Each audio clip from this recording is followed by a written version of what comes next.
Hi folks, thanks for joining me again today. We're looking at number 6 in the second volume of Nathan Ost's 21 Lip Flexibilities for trumpet. It's funny that he calls these lip flexibilities, and then it's not, because you realize that's kind of what traditionally they're called. The flexibility of the lip. Interesting topic, but what's interesting about it is that I don't really feel like I'm doing these with my lip. And we get the idea that we have to lip them. So I'm going to play the first line or two, and I'm going to do it with my lip. Just by adjusting the lip tension. I'm going to keep my air going the same way all the way through.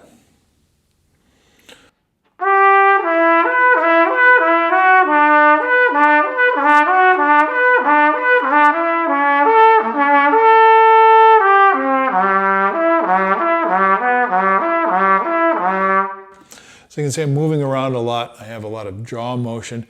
That means I'm loosening my lip opening. When I go down, opening my mouth more.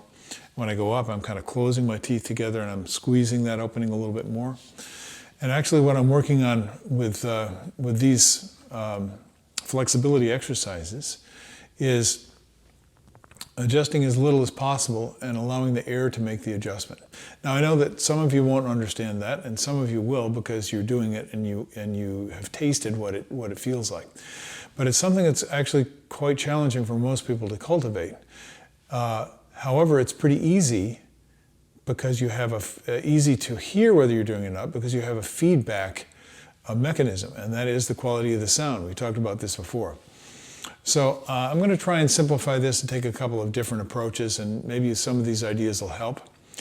And that's why I'm making these videos. Hopefully they will stimulate your thoughtfulness and your curiosity, and maybe be an inspiration to focus on your work and improve the quality of your playing.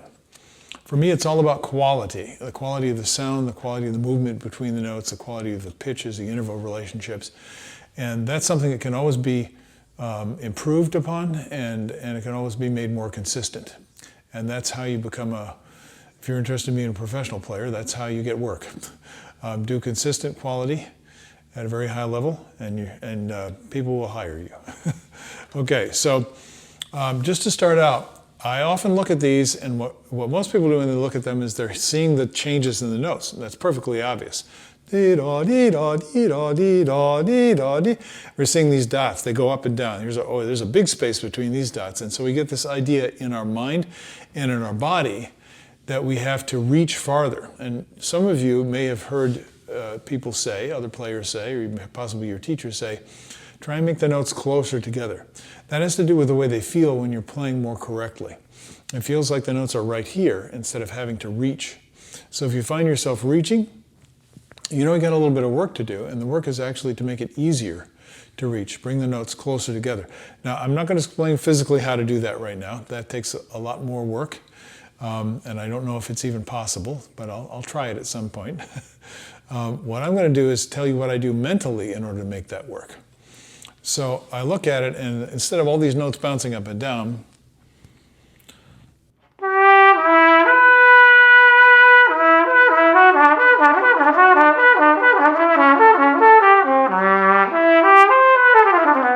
so you're going through the range, especially down into the lower register.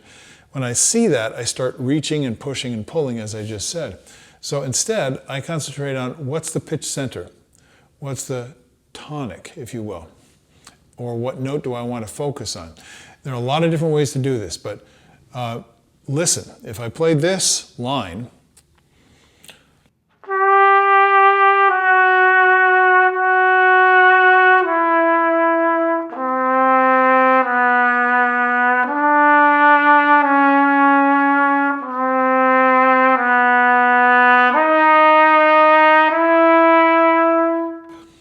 there you have a kind of an interesting melody. And the reason why I'm mentioning this is because it's not the only way to do it. I'll tell you a couple of other ones. I'm mentioning it because if I just concentrate on sustaining that one note, or any one note, through the whole bar, my body starts to get more comfortable and release the air and let go and keep everything flowing. So instead of going dee-da, dee-da, dee-da, dee-da, dee, which just seems like you're jumping, basically. I try and play as if I'm, like a billiard ball rolling across the table. And let the body do what's necessary in order to keep that feeling of balance. So even though it goes dee-da, dee-da, let me check the metronome. I'm going to turn this on just to see what the actual tempo is. He says 104. I'm a little bit fast. That's typical for me.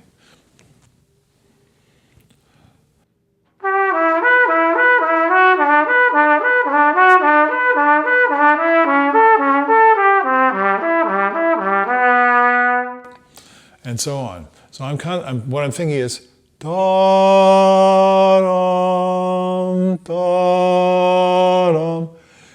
I know that's strange, but it works for me. And that's because I'm hearing the harmonic progression, and you can hear it as you play this. 2 bars. This is very typical in these patterns.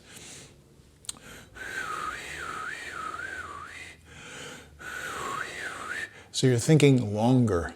And when you think longer, you're looking a little bit farther down the road, and you know where you're blowing to, in essence. So I hope this will help some of you folks. Now, we haven't worked on buzzing these. I sung them a little bit. Those are all things that you can do, but they actually are more difficult than playing that on the trumpet. The advantage of buzzing is that you don't have to worry about the fingers, and you don't have to worry about kind of the slots in the horn where the notes are. You can simply glide through. So it's a great thing to do. We'll get into that later on. But that mental trick is just one way to do it. Another way to do it is, where's the tonic? The first bar is E minor. C trumpet, so it's E minor concert for me.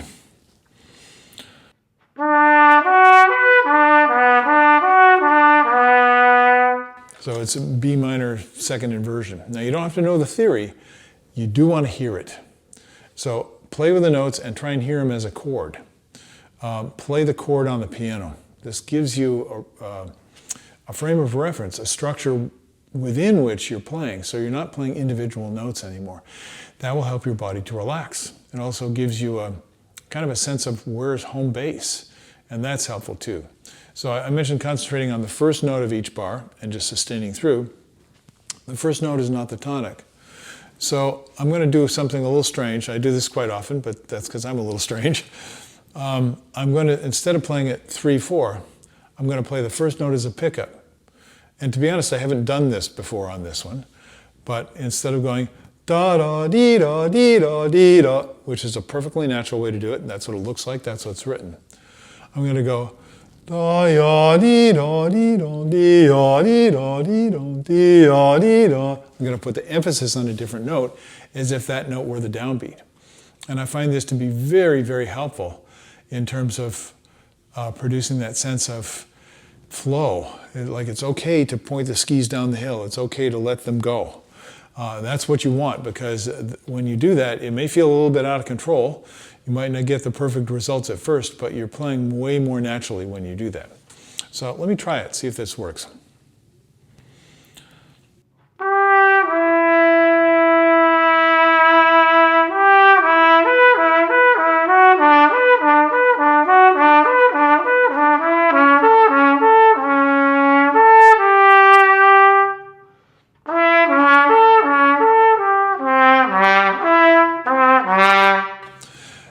Now, I did that on purpose so you could hear what a lot of people are going to do.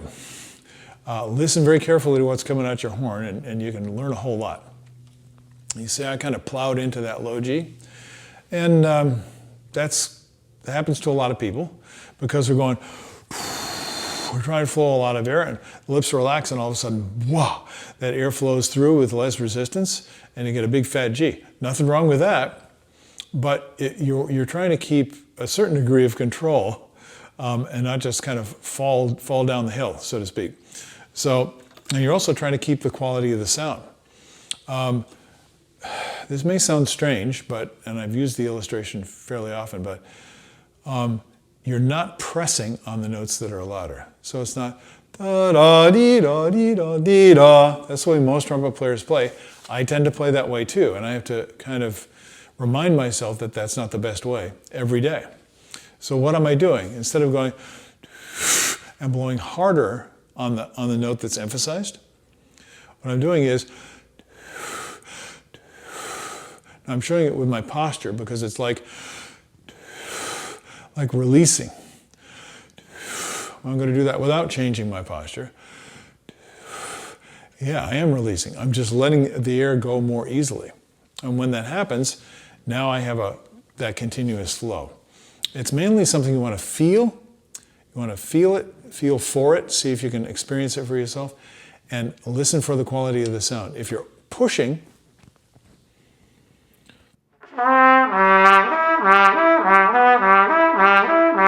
so you're going, a lot of people play that way.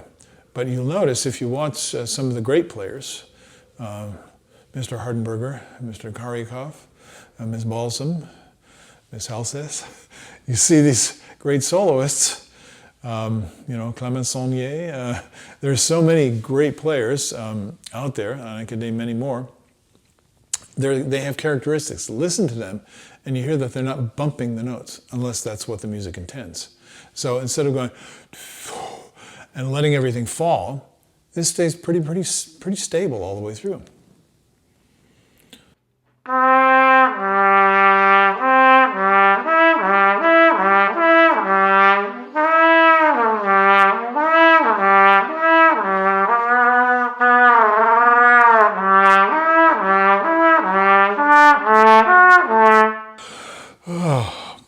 No, I haven't been drinking, even though it sounds a little bit like that. What I'm playing around with now is being able to slide between notes.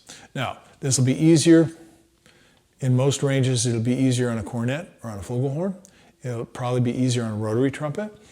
On a regular piston trumpet, especially a very good one, the notes are going to tend to be more locked in.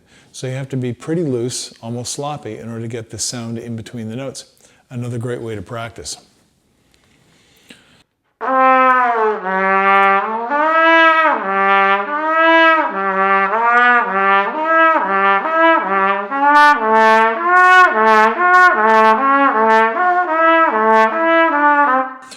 Now, I know that some of you young people, when your parents hear you practicing that way, they'll say, "What are you doing?" And they say, "Well, Steve told me to play it that way, so don't blame it on me." Or you're practicing and your significant other comes into the room and says, "What the heck are you doing?" I want you to understand why you're doing it. They may not understand, but you should know why you're doing it.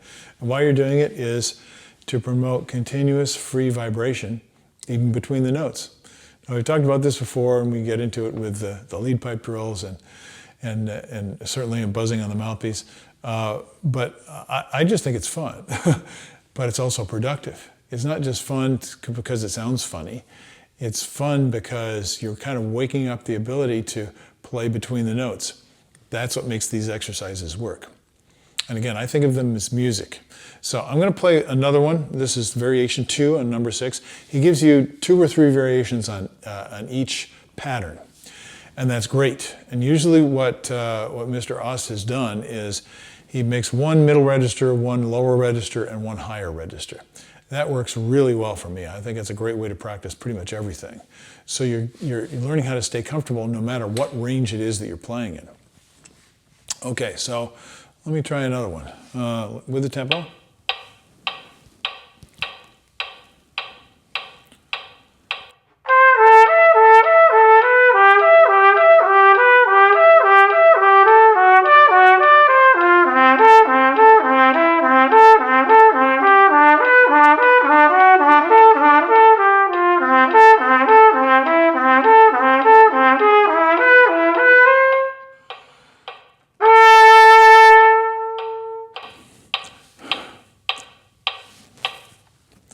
Now we can talk about breath. I've said in a previous episode, and I'm pretty sure this will be misinterpreted, I just play until I run out of air and then I take a breath. I'm doing that for a purpose, and I like to do that on these because it's continuous playing, no rests, no breaks. So that gives me an opportunity, just like the Clark studies, for example, to play 8 to 16 times in one breath, as it says in that book, and that allows me to practice the even, supported, comfortable flow of the air from beginning to end, and then to breathe comfortably in between So that's one of the most important skills to develop in playing the trumpet. But there are lots of ways to practice it. So I'm going to do something totally different now. I'm going to take maybe a third of a breath, a quarter of a breath, and then I'm going to take a very small breath at every bar. And I'll confess something. I have not practiced this. This is the way I practice, is I try these different things. So I'm going to go da da di da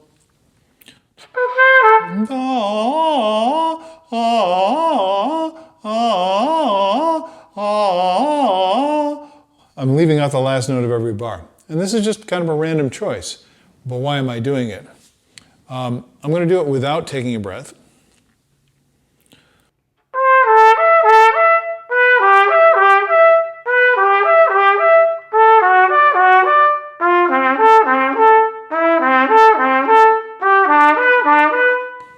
Now, in a way, that makes it easier. You have a little pause, and it kind of helps you with keeping the rhythm nice and solid. But I want you to know something very important here. I'm suspending the breath, but I'm always poised as if I were continuously playing, as if I were playing it exactly the way it's written on the page. But I'm not locked. Now, here's physical stuff, and again, I want to get into this in more detail at some point, but it's very difficult to explain, and I don't want to explain it. I want to show you how to feel it. So we're doing a little bit of that work today.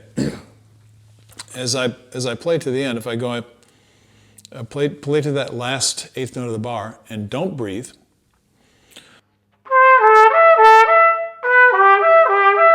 I could be and be locked physically. But what it should be is da, da, just poised.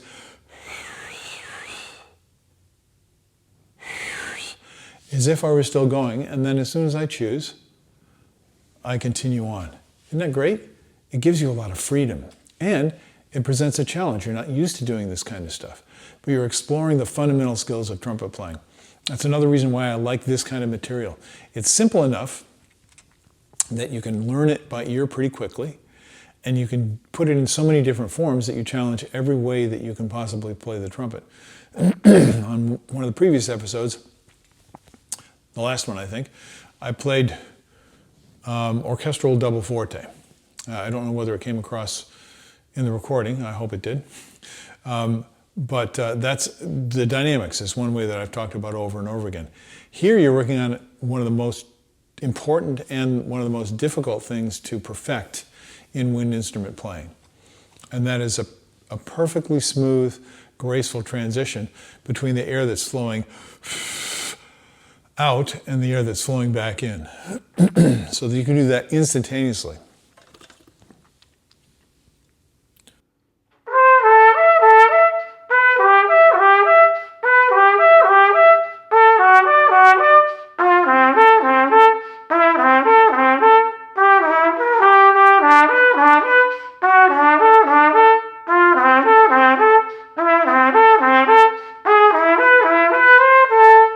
Now, that's typical of the kind of experimentation I would do.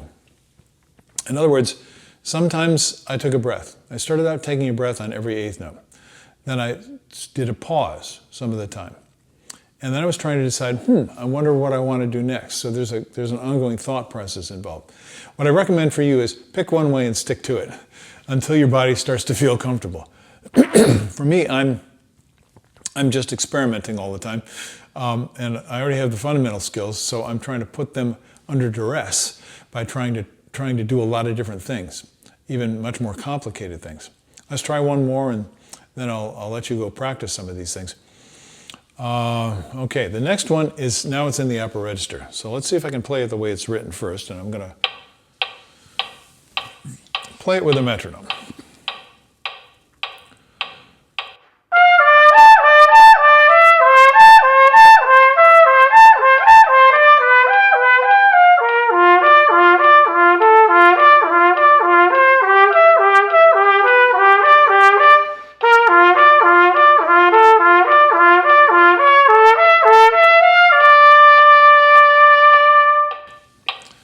Okay, now you heard me choose randomly. I said, okay, at the end of this line, I'm going to take a breath on that last eighth note. And I did it. I was a little tight, so I could go back and just practice that transition, practice the skill of taking the breath. Or I could start from the beginning of the etude and do something different. Come back and do that same, I'm going to breathe in that same place. I'm constantly challenging myself, but not so much that I'm not making progress. It should get better every time I try and do it. And if it's not, move on to something else or figure out a way to simplify it so you don't have so much difficulty at the same time. It's a basic principle. I said one more thing, and as the famous Borscht Belt comedian Henny Youngman used to say, I know that's before most of your generation, I got 1,000,000 of them. And he used a violin as a prop. He wasn't a very good violinist, but it was a pretty good comic prop. I hope my trumpet is not a comic prop, but it could be. So this is a wind instrument player's technique, and it's very common among the wind players. And it's that they'll turn something into a dotted rhythm. Now this is primarily for fingers, and of course the fingering on the trumpet is less complex than that on a wind instrument, but it's also much more physically difficult, because on the wind instruments you barely have to move the finger in order to activate the key. And on the trumpet you have to move it a long way, and you have to do these awkward kind of, we all know the third finger is a little bit handicapped, shall we say. If I want to play and use this device, I'm just going to turn it into a dotted eighth. So I'd be going something like this. Let me put the 16th subdivision on the metronome. So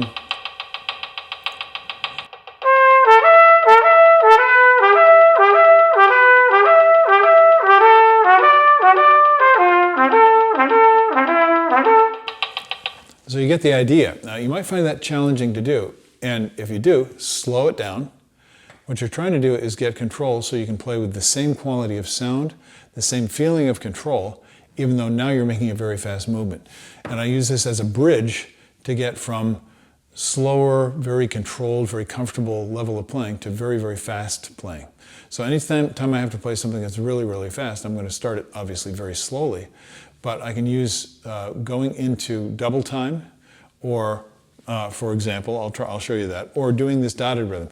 Now, you can do it not only in the traditional way, where a dotted eighth 16th, but you can flip it around to a 16th dotted eighth. This is a wonderful variation, but be kind to yourself. That's probably my best advice.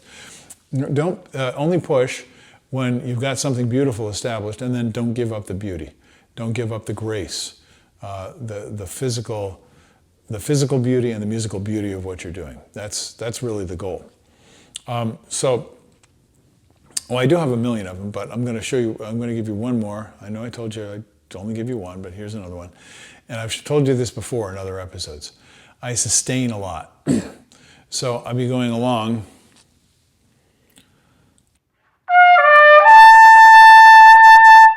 I'm playing the A. It's clear. It's focused, but it's a little bit tight. And when I sustain it, I can hear that I'm a little bit tight. So then I can let my body correct and open up if I have that ability.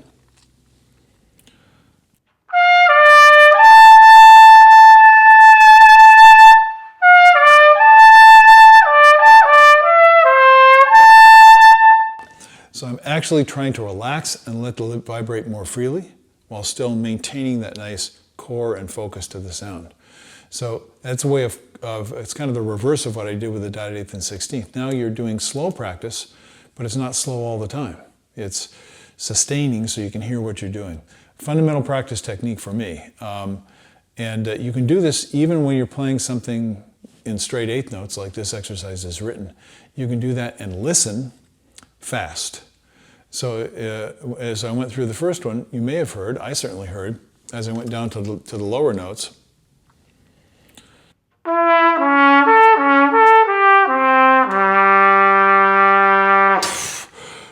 kind of overblowing that note a little bit. I want a more relaxed airflow.